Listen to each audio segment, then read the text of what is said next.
So as I said, Defarge requests the shoemaker to show the shoe that he was making and also tell what kind of shoe it was.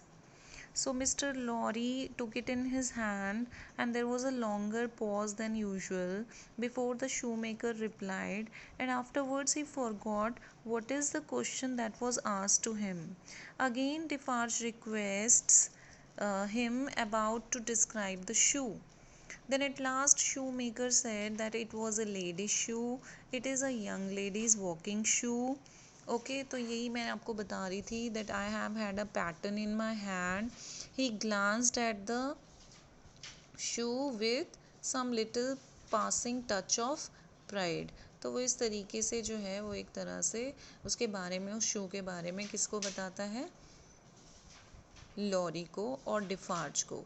And the makers name, and afterwards Defarge also asked shoemaker his name, and after some time he replied what, 105 north tower. यहाँ पे यही दिया हुआ है इस पूरे उसमें. तो जब वो उससे उसका नेम पूछता है तो now that he had no work to hold he led the knuckles, क्योंकि उसके हाथ में से शू जो है वो लॉरी के पास चला गया. So now he don't have any work.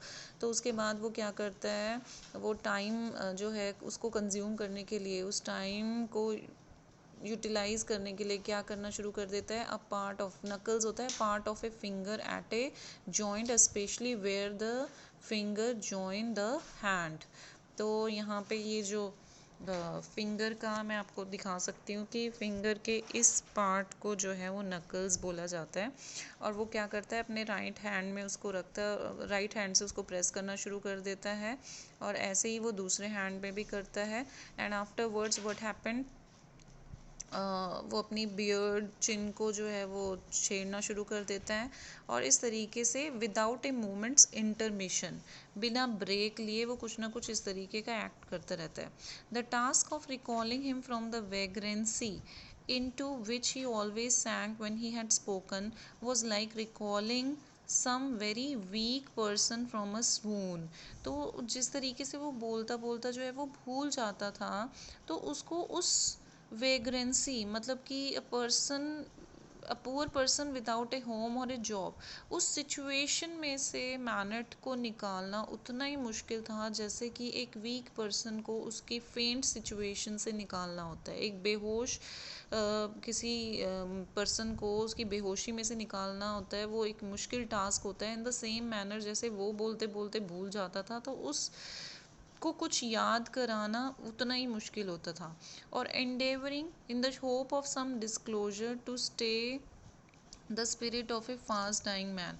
तो इतना ही डिफ़िकल्ट था जैसे कि किसी एक मरते हुए पर्सन की स्पिरिट को वापस लाना, उसकी सोल को वापस लाना जितना मुश्किल होता है, सो इन द सेम मैनर उसको भी कुछ याद कराना उतना ही मुश्किल हो गया था. Did you ask me for my name, तो वो दोबारा से भूल जाता है और दोबारा से उसका जो है वो नाम पूछा जाता है. और वो अपना नाम जब उससे पूछा जाता है तो उसका क्या रिप्लाई करता है, 105 नॉर्थ टावर. तो नेम तो उसको याद नहीं है, बट वो अपना जो है एक तरह से शायद लोकेशन है वहाँ की वो बताता है. With a very sound, very होता है extreme tiredness, that was not a sign nor a groan, he bent to work again until the silence was again broken. और फिर जो है वो एक तरह से कोई मोर्निंग साउंड में नहीं बोलता है, बहुत नेचुरली जो है वो अपने काम में फिर से जो है वो बिजी हो जाता है. His haggard eyes turned to Defarge as if he would have transferred the question to him, but as no help came from that quarter, they turned back on the questioner when they had sought the ground. अब क्योंकि जैसे उसने अपना name 105 north tower बताया, तो इससे वो फिर से पजल्ड हो गए हैं कि मतलब they don't know what he is replying, and they want to know his name also. I'm not a shoemaker by trade, so now he is just clarifying himself. Manet is clarifying himself that he is not the shoemaker by trade. He learned that art here in the prison only. So what he said, that I taught myself. Defarge again asked the shoemaker about Lorry, that do you remember this man? He tried to make him remember by giving some hints of Mr. Lorry's profession. तो जैसे यहाँ पे दिया हुआ है ना कि कि अगेन मिस्टर लॉरी जो है वो कोशिश करते हैं कि उसको कुछ भी याद आ जाए, जैसे यहाँ पे बताया कि monsieur Manette, do you remember nothing of me. तो इस तरीके से वो उसको याद कराने की कोशिश करते हैं। Monsieur Manette, mister Lorry laid his hand upon Defarge's arm.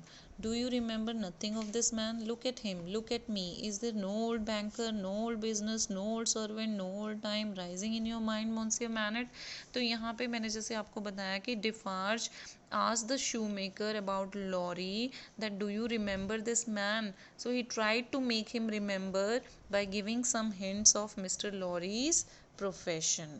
Okay, तो यहाँ पे इस तरीके से वो कुछ हिंट्स देने की कोशिश करते हैं ताकि मिस्टर मैनेट को उनके बारे में कुछ याद आ जाए। So as the shoe maker sat looking fixedly by turns at mister Lorry and at Defarge, some long obliterated marks of an actively intent intelligence in the middle of the forehead gradually forced themselves through the black mist that had fallen on him. They were overclouded again. तो कुछ याद आना, obliterated का meaning यहाँ पे दिया हुआ है destroyed। तो long obliterated marks of an actively intent intelligence in the middle of the forehead. तो एकदम से कुछ याद आने लगता है, लेकिन फिर से जो है वो क्या हो जाता है, black mist that had fallen on him. लेकिन फिर से जो है एक तरह से ब्लैक फॉग जो है वो फिर से उसकी जो मेमोरी है उसके ऊपर छा जाता है, and he can't able to recognise the persons those who came there in the prison to meet him. They were overclouded again, they were fainter, they were gone, but they had been there. And so exactly was the expression repeated on the fair young face of her who had crept along the wall to a point where she could see him. तो यहाँ पे जो है Lucy के बारे में थोड़ा सा बताया हुआ है कि किस तरीके से वो एक वॉल के साथ जो है वो साथ लगी हुई खड़ी हुई है वहाँ पर, और the same situation that is going in the heart of Mr. Manet, the same situation is going in the mind of Lucy also. So अब जो है वो एक तरह से she wants to she wants her father to recognize her, she wants her father to just remember old days, whatever days she had spent with her father. तो वो इस तरीके से चाहती है कि वो अपने फादर को फिर से उनकी लाइफ में ले आए, वो अपने फादर को एक life and hope, she wants to give her father love, life and hope back again. So exactly was the expression repeated on her face. Darkness had fallen on him in its place. He looked at the two less and less attentively, and his eyes in gloomy abstraction sought the ground and looked about him in the old way. Finally, with a deep long sigh, he resumed his work. तो एक तरह से यहाँ पे so again Mr. Manet indulged in his work of shoemaking, and he can't able to recognize them.